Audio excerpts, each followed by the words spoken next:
Today we're going to talk about physical activity. And one of the things that we know today is that people in the Western world are suffering physical activity starvation. This is the way I kind of look at it, because we all know that yes, we should all be getting our exercise. I like to reverse the thinking that we're starving ourselves of something our body has come to expect to be there, and if it isn't, things go wrong. So let's just think about this forager lifestyle that I talked about in earlier videos. Every day the women would go out foraging. They would walk some 7 to 8 kilometers, 4 to 5 miles, carrying loads. They would be carrying the toddlers on their backs, and they would be coming back with some 7 to 10 kilos, 15, 20 pounds of foraged food. Here we have a scene of some forager women. They're actually carrying firewood, that's something else they would have to carry, with the toddlers on their backs. The men, they would go out most days. They would walk and sometimes run rather further, something like 10 to 15 kilometers, something like 7 to 8 miles a day. And they too, when they were successful, were carrying heavy loads back. They were carrying the antelope carcass on their shoulders. They would be carrying a warthog they'd caught or whatever. Now, if this was the pattern of activity, day in, day out, down through the eons, you can be sure that our bodies came to rely on it always being there. And if it isn't, if that level of physical activity is not there, then things start to go wrong. Let me just give you a few examples that you may not have thought about. For example, we have a blood circulation system, and we have a heart which pumps the blood around the body. So far so good. But it doesn't do such a good job. It doesn't do such a good job circulating blood through our lower legs. People who are bedridden, astronauts, have problems with circulation in the lower leg. We even have it if we're sitting in an aeroplane for a long period of time.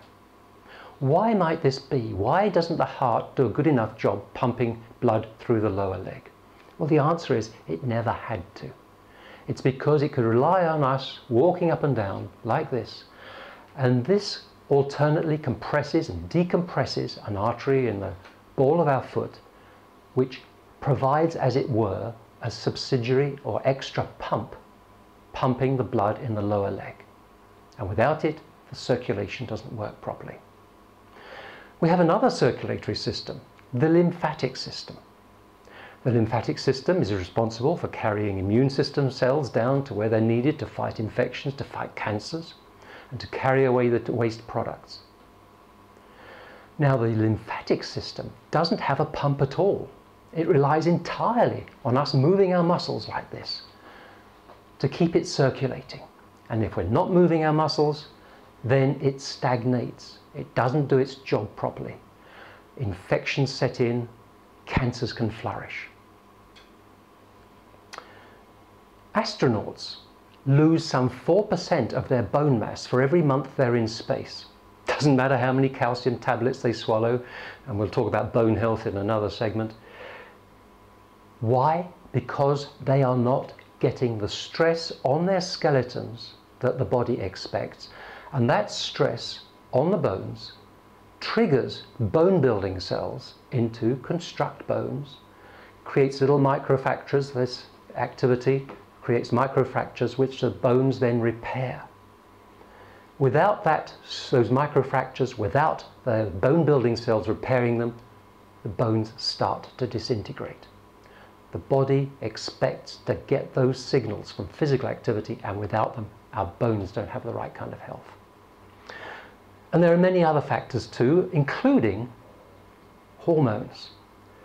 Physical activity obligatorily generates all kinds of hormonal activities. And without it, some hormones aren't operating properly. For example, one's to do with mood and one's to do with blood sugar control. So without the physical activity, we're more likely to be depressed, we're more likely to have diabetes. So what does this translate to in today's world? Well, here's a slide of golfers.